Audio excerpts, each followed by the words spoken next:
नमस्कार, राजस्थान समाचार में आप सभी का स्वागत है। मैं हूं आपके साथ प्रज्ञा मिश्रा। बुलेटिन की शुरुआत करेंगे बड़ी और अहम खबर के साथ। तो सबसे पहले बात कर लेते हैं, खबर पाली से है, जहां एक साथ मदन, भरत, राकेश और विनोद की अर्थी निकली तो हर आंख नम नजर आई। अंतिम यात्रा में पूरा गांव उमड़ गया। गांव के 4 युवाओं की अकाल मौत से पूरा गांव रो रहा था। आपको बता दें, तेलंगाना के बासरा में स्थित गोदावरी नदी में स्नान के दौरान पाली जिले के 3 सगे भाइयों सहित 5 युवकों की डूबने से मौत हो गई है। मृतकों में पाली जिले के डाबर ग्राम के 4 और नागौर जिले का 1 युवक शामिल है। सभी युवक सरस्वती मंदिर में अक्षर आराधना के लिए गए थे। मृतक भरत, विनोद और मदन के माता पिता सोनी देवी, पेमाराम राठौर फ्लाइट से हैदराबाद उदयपुर पहुंचे।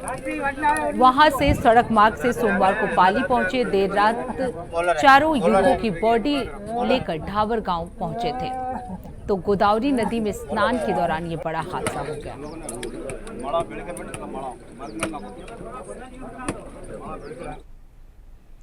अब रुक करते हैं अगली खबर की। मुख्यमंत्री भजनलाल शर्मा ने कहा कि राजस्थानियों ने अपने सामर्थ्य की बदौलत विश्व भर में प्रदेश का मान बढ़ाया है।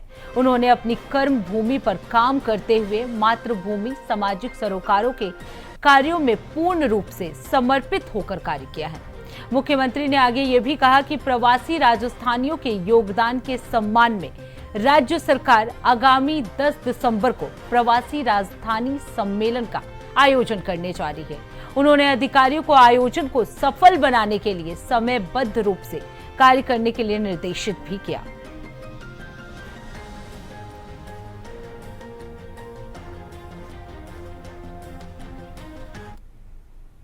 अब रुक करते हैं अगली खबर की। खबर राजस्थान के 12 जिले के शाहबादा क्षेत्र का है, जहां आजादी के 75 साल बाद भी आदिवासी इलाकों में बुनियादी सुविधाओं की भारी कमी है। आपको बता दें, प्रधानमंत्री की महत्वाकांक्षी हर घर नल से जल योजना जहां देश भर में तेजी से अमल में लाई जा रही है, वहीं 12 जिले के शाहबाद उपखंड की बीलखेड़ा माल ग्राम पंचायत का छिपौल गांव आज भी बूंद बूंद पानी के लिए तरस रहा है। वहीं प्रशासन की ओर से लगाए गए 2 हैंडपंप खारे पानी और सूख जाने के कारण बंद पड़े हैं। ग्रामीणों का आरोप है कि अधिकारी और जनप्रतिनिधि केवल आश्वासन देकर चले जाते हैं, लेकिन आज तक पेयजल की स्थायी व्यवस्था नहीं हो पाई है। तो पानी को छिपौल गांव जो है वो तरस रहा है। हर घर जल का जो सपना था वो इस गांव को देखने को नहीं मिला। 12 के आदिवासी आज भी बूंद बूंद पानी को तरस रहे हैं।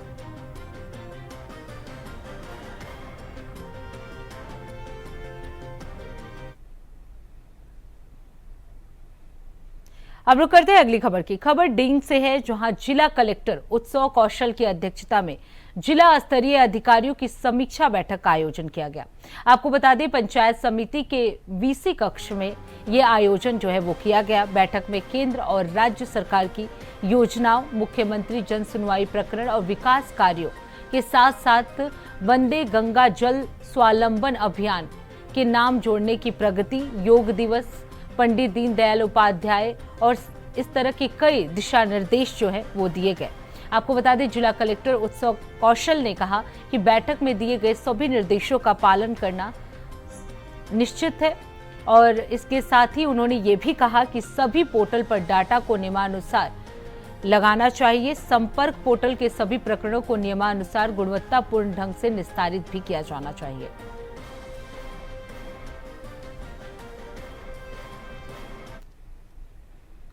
अब रुक करते हैं अगली खबर की। खबर पाली से है, जहां पूर्व महिला कांग्रेस मोर्चा जिला अध्यक्ष रेखा परिहार और डॉक्टर रमेश चंद्र के बीच हुए विवाद को लेकर कलेक्ट्रेट पर सर्व समाज की ओर से जोरदार धरना प्रदर्शन किया गया।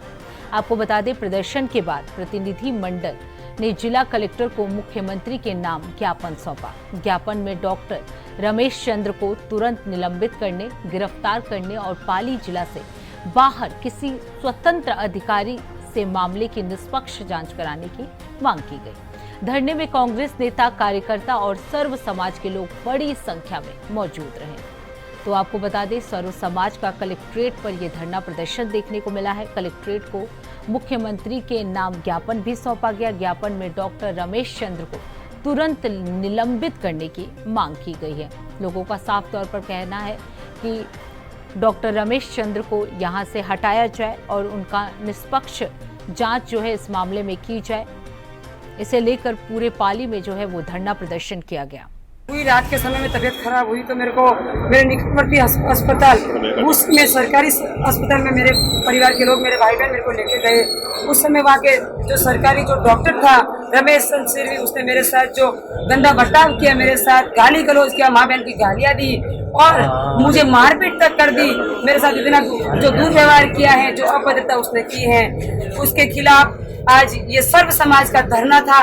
सर्व समाज यहाँ पधारी है, मेरे हक की लड़ाई में, मेरे न्याय की लड़ाई में सर्व समाज यहाँ पधारी है।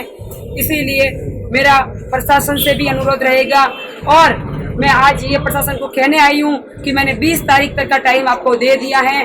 प्रशासन अगर 20 तारीख तक उस आरोपी रमेश चंद्र को गिरफ्तार, डॉक्टर रमेश चंद्र को गिरफ्तार नहीं करती है, उसके खिलाफ कानूनी कार्रवाई नहीं करती है, तो मैं आमरण अनशन पर बैठूंगी, भूख हड़ताल करूंगी, लेकिन मैं न्याय लेकर रहूंगी, मैं आखिरी सांस तक लड़ूंगी। और मुझे प्रशासन पे भरोसा है कि ये जल्दी न्याय देगी। अगर नहीं दिया तो ये मेरी चेतावनी समझे प्रशासन कि मैं आखिरी सांस तक भी बैठ सकती हूँ। लेकिन ये 20 तारीख तक का आप प्रशासन के पास टाइम है, 20 तारीख तक का 4 दिन का टाइम है। 4 दिन के अंदर उसको गिरफ्तार कर ले, उसको सेवा से बर्खास्त कर ले, उसके ऊपर कानूनी कार्रवाई कर ले, नहीं तो फिर मुझे आमरण अनशन पर बैठना पड़ेगा। अब रुक करते हैं अगली खबर की। खबर जयपुर से है, जहां बीजेपी के वरिष्ठ नेता राजेंद्र राठौड़ ने प्रधानमंत्री नरेंद्र मोदी के 11 साल के कार्यकाल की उपलब्धियों पर आधारित संकल्प से सिद्धि अभियान के तहत आयोजित एक प्रेस वार्ता में लोगों से बातचीत की। इस दौरान उन्होंने कहा कि प्रधानमंत्री मोदी के नेतृत्व में भारत ने अभूतपूर्व प्रगति की है। राठौड़ ने आगे कहा, 11 साल पहले जिन संकल्पों के साथ मोदी जी की अगुवाई में सरकार बनी थी, वे संकल्प सिद्धि तक पहुंच रहे हैं। हिंदुस्तान की तस्वीर और गरीब की तकदीर बदल रही है। उन्होंने आगे बताया कि वर्ल्ड बैंक के अध्ययन के अनुसार देश में 27% लोग गरीबी रेखा से ऊपर आए हैं। हमारी अर्थव्यवस्था दुनिया की चौथी सबसे बड़ी अर्थव्यवस्था बन गई है। इसके साथ ही उन्होंने ये भी कहा कि ये मोदी सरकार के नेतृत्व में देश की आर्थिक तरक्की है। तो आपको बता दें, जयपुर में मोदी सरकार के 11 साल के कार्यकाल की उपलब्धियां गिनवाते हुए राठौड़ ने कहा कि ये मोदी सरकार के नेतृत्व में देश की आर्थिक तरक्की हुई है। मोदी के नेतृत्व में भारत ने अभूतपूर्व प्रगति की है। 11 साल पहले जो संकल्प लिया गया था, अब वो सिद्धि की ओर बढ़ता जा रहा है। तो मोदी सरकार के 11 साल के कार्यकाल पर ये उपलब्धियां जो है मंत्री द्वारा गिनवाई गई। उन्होंने साफ तौर पर कहा कि भारत जो है दुनिया की चौथी अर्थव्यवस्था बन गया है और ये मोदी सरकार के नेतृत्व में देश की आर्थिक तरक्की मानी जा सकती है। इसके साथ ही उन्होंने बताया कि देश में 27% लोग जो हैं वो गरीबी रेखा से बाहर निकल आए हैं। इसकी वजह से हमारी अर्थव्यवस्था जो है वो चौथे नंबर पर आ गई है। इसके साथ ही उन्होंने कहा कि हिंदुस्तान की तस्वीर और गरीब की तकदीर भी पीएम मोदी के नेतृत्व में बदल रहा है। 11 साल पहले मोदी सरकार ने जो संकल्प लिया था, अब वो सिद्धि की ओर पहुंचता हुआ नजर आ रहा है। तो आपको बता दें, मोदी सरकार, राजेंद्र राठौड़ ने प्रधानमंत्री मोदी के नेतृत्व में ये बात कही है। 11 साल पूर्ण होने को लेकर ये बात कही गई है।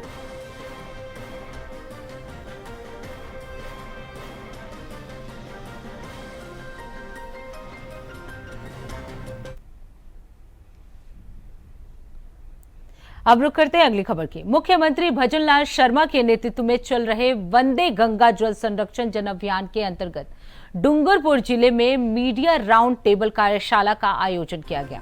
आपको बता दें, इसका आयोजन जिला कलेक्टर अंकित कुमार सिंह की अध्यक्षता में किया गया। ये अध्यक्षता उन्होंने आईटी सभागार में किया। आपको बता दें, जिला कलेक्टर सिंह ने 5 जून से शुरू हुए वंदे गंगा जल संरक्षण और जन अभियान के अंतर्गत जिले में किए जा रहे कार्यों, गतिविधियों के बारे में जानकारी दी। इस दौरान उन्होंने कहा कि इस अभियान के अंतर्गत अभी तक जिले में 3,373 गतिविधियां की गई हैं, जिनमें से 2 लाख के करीब लोगों ने अपनी भागीदारी निभाई है। उन्होंने बताया कि विभिन्न आधारित इंडिकेटर्स के आधार पर डूंगरपुर जिला 5वें पायदान पर है। उन्होंने आगे ये भी बताया कि जिले में जल संरचनाओं के पुनर्निर्माण, मरम्मत, जल स्रोतों के आवक मार्गों को खोलने और पूरा तत्विक जल स्रोतों, कुओं की साफ सफाई, नए प्रस्ताव, डीमिया बांध की ऊंचाई बढ़ाने, गैप सागर झील के जन सहयोग से डिस्टिलिंग कार्य, कर्म भूमि से मातृभूमि के अंतर्गत रिचार्ज स्ट्रक्चर बनाने जैसे कई कार्यों के बारे में उन्होंने विस्तार से जानकारी दी। तो आपको बता दें, वंदे गंगा जल संरक्षण जन अभियान का कार्यशाला जो है वो आयोजित किया गया। अभियान के तहत मीडिया राउंड टेबल का भी आयोजन किया गया। आपको बता दें, 5 जून से शुरू हुआ वंदे गंगा जल संरक्षण अब 15 जून तक चलेगा। आपको बता दें, 15 जून तक ये अभियान जो है वो चला। अब इसको लेकर कई तरह की जानकारी जो है अधिकारियों द्वारा दी गई। उन्होंने साफ तौर पर बताया कि इस दौरान जल स्रोतों, कुओं की साफ सफाई, नए प्रस्ताव जैसे कई कार्य जो है वो किए गए। तो वंदे गंगा जल संरक्षण जन अभियान को लेकर डूंगरपुर में ये कार्यशाला का आयोजन किया गया। अभियान के तहत मीडिया राउंड टेबल का ये आयोजन किया गया। इसमें अधिकारियों को कई दिशा निर्देश भी दिए गए। इसके साथ ही ये जानकारी दी गई कि इस दौरान क्या कुछ कार्य जो है कंप्लीट हुए हैं, चाहे वो पूरा तत्विक संरक्षण से हो संबंधित हो, नए प्रस्ताव हो, डीबिया बांध की ऊंचाई बढ़ाने को हो, गैप सागर झील को लेकर हो, या मातृभूमि, कर्म भूमि से मातृभूमि के अंतर्गत जो इस रिचार्ज स्ट्रक्चर बनाने की जो कार्य किए जा रहे हैं, उन सब की विस्तार पूर्वक जानकारी जो है इस दौरान दिया गया। तो वंदे गंगा जल संरक्षण जन अभियान जो है वो लगातार चलाया जा रहा था। 5 जून से ये जन अभियान जो है वो शुरू हुआ था और इसे लेकर कई तरह के अधिकारियों को दिशा निर्देश भी दिए गए थे और इन्हीं को ध्यान में रखते हुए मीडिया राउंड टेबल का आयोजन किया गया, जिसमें अधिकारियों को बताया गया कि इस अभियान के तहत क्या कुछ कार्य जो है वो पूरे किए गए हैं और आगे का लक्ष्य जो है वो क्या रखा जाना चाहिए, उसे कैसे कंप्लीट करना चाहिए। इस तरह की कई जानकारी अधिकारियों द्वारा दिया गया। तो आपको बता दें, 5 जून से ये वंदे गंगा जल संरक्षण की शुरुआत हुई थी। हमने मीटिंग भी करी, उसमें हमारे जिले के अंदर जितनी भी गतिविधियां हैं, क्योंकि इसमें कई सारे विभाग इन्वॉल्व हैं और ये अभियान 15 दिनों तक चलेगा, जिसमें जल संरक्षण को लेकर कार्य किए जा रहे हैं, उसके बारे में एक ब्रीफ प्रेजेंटेशन भी दिखाई गई और साथ ही साथ कुछ सुझाव जो हमारे मीडिया साथियों ने दिए जिससे कि हम इस अभियान को और बेटर बना सकते हैं, उसके ऊपर भी चर्चा की गई और काफ़ी फ्रूटफुल डिस्कशन कर रहे हैं, उसकी कंप्लायंस दे रहे हैं और किस प्रकार से पोर्टल बनाए गए सरकार का, जिसमें हमें डेटा भी अपलोड करना पड़ता है और उसकी वर्तमान क्या स्थिति है वो भी आपके साथ हमने शेयर करी है। कल जब हम लोग का रिव्यू था, प्रभारी मंत्री जी ने भी रिव्यू किया, उसी टाइम पर हमारे पास रैंकिंग भी आई थी। उसमें डूंगरपुर जिले की जो रैंक है वो 5th पोजीशन पर आई है। उसमें कई सारे इंडिकेटर्स हैं जिनके ऊपर इस रैंकिंग को निकाला जाए। अब रुक करते हैं अगली खबर की। झालावाड़ जिले में सबसे चर्चित नगर पालिका अकलेरा का नाम हमेशा चर्चाओं में रहता है। ऐसे में यहां अध्यक्ष पद के लिए उपचुनाव हुए, जिसमें कांग्रेस ने बाजी मारी और कांग्रेस के अध्यक्ष पद पर फिर से पुष्पकांत मेघवाल अध्यक्ष पद के लिए चुने। नगर पालिका में 35 वार्ड हैं। उपचुनाव में कांग्रेस उम्मीदवार पुष्पकांत मेघवाल को 21 मत मिले, जबकि बीजेपी के उम्मीदवार दानमल बागड़ी के पक्ष में 14 वोट मिले। इसके बाद से कांग्रेस के उम्मीदवार को विजय घोषित कर दिया गया। इस मौके पर आपको बता दें, नवनिर्वाचित पालिका अध्यक्ष पुष्पकांत मेघवाल को फूल मालाओं पहनाकर उनका स्वागत किया गया। पूरे उपचुनाव में कांग्रेस की ओर से यूथ कांग्रेस जिला अध्यक्ष गिराज मीणा, पूर्व कांग्रेस जिला अध्यक्ष कैलाश मीणा, उपाध्यक्ष सलीम मंसूरी ने कमान संभाली और कांग्रेस के पक्ष में वार्ड पार्षदों ने मतदान किया, इसका शुक्रगुजार भी हुए। तो आपको बता दें, पूर्व सीएम राजेश जिले के नगर पालिका में उपचुनाव हुआ और इस उपचुनाव में कांग्रेस को एक बड़ी जीत मिली है। आपको बता दें, पुष्पकांत मेघवाल को फूल माला पहनाकर स्वागत किया गया। पुष्पकांत मेघवाल जो है यहाँ से उपचुनाव में विजय हासिल किए हैं। आपको बता दें, बीजेपी के पक्ष में 14 वोट आए थे, जबकि कांग्रेस ने इस मामले में विजय हासिल किया है। आपको बता दें, इस कार्यक्रम में कांग्रेस जिला अध्यक्ष गिराज मीणा, पूर्व कांग्रेस जिला अध्यक्ष कैलाश मीणा भी शामिल रहे। इसके साथ ही उपाध्यक्ष सलीम मंसूरी ने भी कमान संभाली और कांग्रेस के पक्ष में वार्ड पार्षदों ने ये मतदान किया है। पूर्व सीएम राज्य के जिले में ये नगर पालिका उपचुनाव हुआ था। इस उपचुनाव में आपको बता दें कांग्रेस को बड़ी जीत मिली है, जबकि बीजेपी को। मैं पहले तो सभी पार्षदों को धन्यवाद देना चाहता हूं और सबसे बड़ा योगदान भाई साहब का, कैलाश मीणा साहब का, और नगर पालिका की जो भी समस्याएं और जो कार्य है वो निष्ठावान करें। तो मैं धन्यवाद देना चाहता हूं सारे पार्षदगण का, जिन्होंने एकजुट होके और पूरा सम्मान के साथ अकलेरा नगर में चेयरमैन बिठाया वापस बोर्ड। जैसा कि मैंने हम फॉर्म भरने गए थे उसी दिन बता दिया गया था कि बोर्ड हमारा बन रहा है और निश्चित आज बोर्ड हमारा बना है।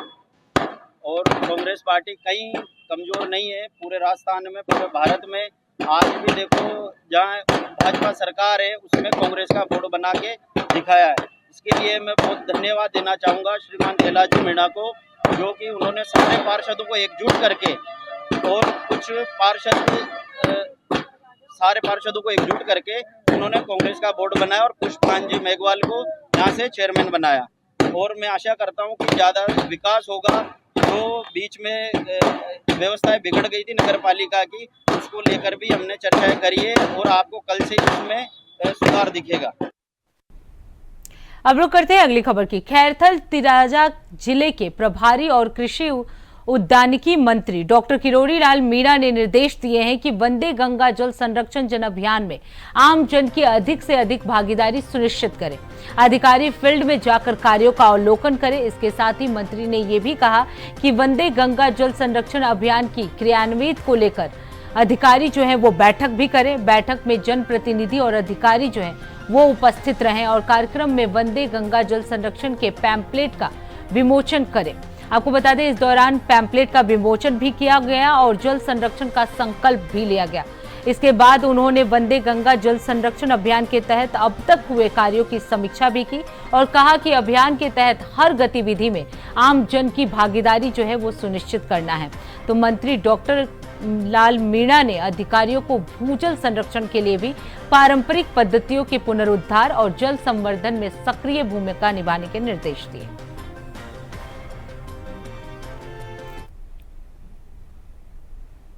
अब रुक करते हैं अगली खबर की। केंद्रीय पर्यटन और संस्कृति मंत्री गजेंद्र सिंह शेखावत ने दिल्ली से जोधपुर पहुंचकर अपने निवास पर मीडिया से बातचीत की। पीएम नरेंद्र मोदी को साइप्रस में सम्मानित किए जाने के सवाल के जवाब में केंद्रीय मंत्री गजेंद्र सिंह शेखावत ने कहा कि ऐसे सम्मान भारत के हम सब भारतवासियों के लिए हासिल कर लोगों का सौभाग्यवर्धन किया है। जातीय जनगणना संबंधी सवाल के जवाब में उन्होंने कहा कि किसी भी विषय को समझने या जानबूझकर ना समझने पर प्रतिक्रिया देने के बजाय उनकी उस ना समझी या ना समझने की आदत इन दोनों के ऊपर कभी कभी विनोद कर लेना ही ज्यादा बेहतर होता है। कांग्रेस प्रदेश अध्यक्ष गोविंद सिंह डोटासरा द्वारा फोन टैपिंग के आरोप पर उन्होंने प्रतिक्रिया देते हुए कहा कि टेलीफोन टैपिंग गहलोत सरकार में जिसमें खुद मंत्री थे उस समय टेलीफोन टैपिंग के प्रकरण चीफ मिनिस्टर के ओसीडी ने जिस तरह से खुलासा किया, मुझे लगता है कि उसके बाद में शायद कांग्रेस के किसी नेता से कम राजस्थान में तो इस तरह की लांछन लगाने नहीं चाहिए। रूप से भारत के प्रधानमंत्री को यदि किसी दूसरे देश में उस देश का सर्वोच्च सम्मान दिया जाता है, वो केवल देश के प्रधानमंत्री या किसी व्यक्ति का सम्मान नहीं होता, अपितु देश के 140 करोड़ लोगों का सम्मान है, उनकी क्षमता का सम्मान है, उनके विकसित होने के संकल्प का सम्मान है, उनके जज्बे और हौसले का सम्मान है। माननीय प्रधानमंत्री जी ने दुनिया के सभी कोनों में जाकर के हम भारतवासी गर्व कर सकें, अपने कूटनीतिक संबंधों से, अपनी सूझबूझ से ऐसे सम्मान भारत के हम सब भारतवासियों के लिए हासिल कर हम सब लोगों का सौभाग्यवर्धन किया है। सर G7 जो चल रहा है, इससे पहले खालिस्तानियों ने वहाँ जो है भारत के ध्वज के साथ जो है अपमान किया, विरोध कर रहे हैं, उसको किस नजरिए से देख रहे हैं? क्योंकि छवि खराब भारत। देखिए, निश्चित रूप से दुर्भाग्यपूर्ण है, लेकिन कुछ देशों में बसे हुए कुछ लोग वो इस तरह की गतिविधियों को अंजाम देते रहते, पहले से वर्षों से इस तरह की अलगाववादी ताकतें भारत की सरजमी से बाहर कई जगह ऐसे पल्लवित पोषित होती रही, लेकिन भारत की क्षमता और सामर्थ्य बढ़ने के साथ साथ में भारत के द्वारा ये स्पष्ट संदेश पूरी पुलवामा और पहलगाम के बाद में दिए जाने के बाद में कि अब भारत भूमि के खिलाफ चलने वाला कोई भी षड्यंत्र, चाहे वो भारत की धरती पर से हो रहा हो या बाहर से, अब देश उसे बर्दाश्त नहीं करेगा। ये होने के बाद में अब निश्चित रूप से ऐसे लोगों के हौसले धीरे धीरे पस्त होने शुरू हुए।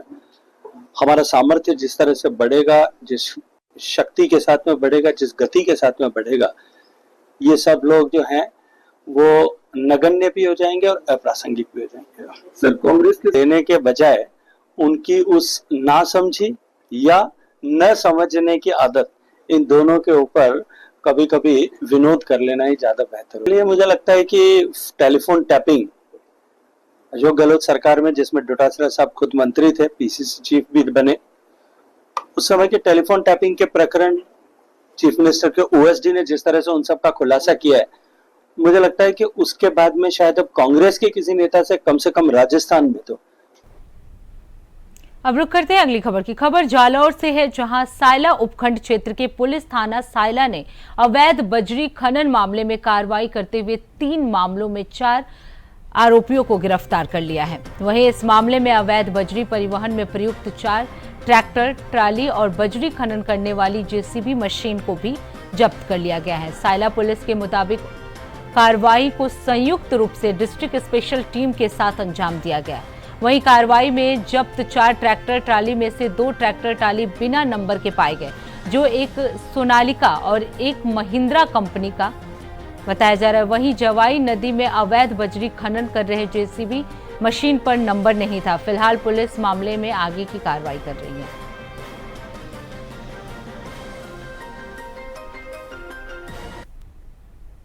अब रुक करते हैं अगली खबर की। कहते हैं जल है तो कल है। इसी थीम को सार्थक करने के लिए राजस्थान सरकार के मुखिया भजन लाल शर्मा ने वंदे गंगा जल अभियान के तहत भू जल बढ़ाने के लिए एनिकेट बनाकर किसानों को राहत दी है।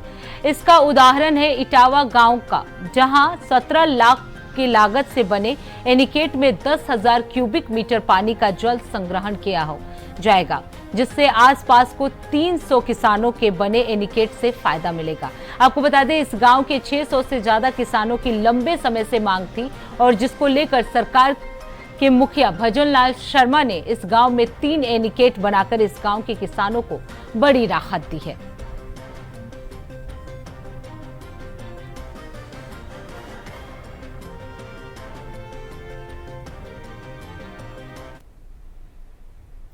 अब रुक करते हैं अगली खबर की। खबर जयपुर से है, जहां वंदे गंगा जल संरक्षण जन अभियान के अंतर्गत अजमेर जिले में आयोजित त्रिदिवसीय श्रमदान अभियान का समापन सोमवार को कर दिया गया। आपको बता दें, इस दौरान जल संसाधन आयोजन मंत्री सुरेश सिंह रावत ने वरुण सागर पुलिस चौकी के समीप श्रमदान किया और इस अभियान में भाग लिया। आपको बता दें, इस अवसर पर उन्होंने विभिन्न सामाजिक संगठनों और प्रतिभागियों को उनके सराहनीय योगदान के लिए भी प्रशस्ति पत्र जो है वो प्रदान किया। रावत ने कहा कि आना सागर झील अजमेर की पहचान और गौरव है।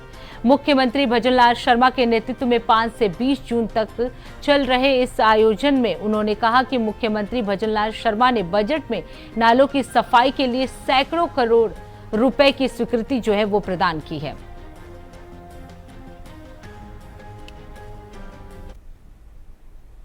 तो फिलहाल राजस्थान समाचार में इतना ही। देश दुनिया की तमाम बड़ी खबरों के लिए देखते रहिए इंडिया वॉइस। तब तक के लिए नमस्कार।